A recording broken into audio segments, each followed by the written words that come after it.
بگو جگر خون با غصه های افزون من تا کماندم آچم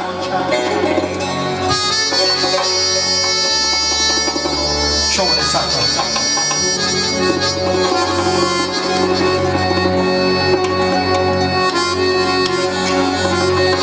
چون تیفلی به کسو کوی بلگو یکی لبی جوش اشکم بدو بری روی من تا کماندم آچه من تا کماندم آچه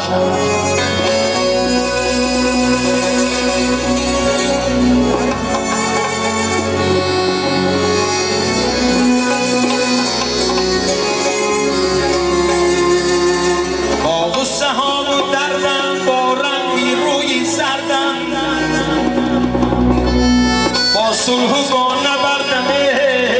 من تا کماندم آچم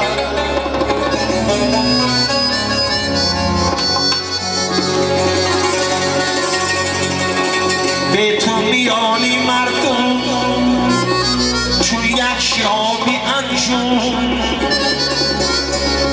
آواره گردی رهگون من تا کماندم آچم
پدر هست در این خانه دیگر مهمادر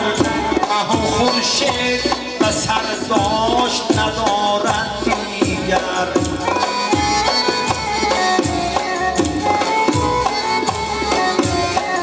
هر کی دیده است و تصدیق زبان بگشاید مرگی مادر بود از مرگی پدر بستی‌تر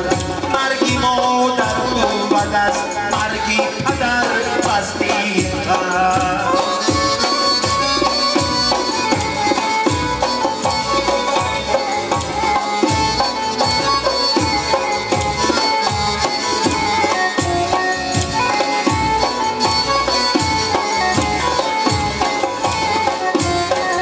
هر زمین سال شود مزه‌ای انگورش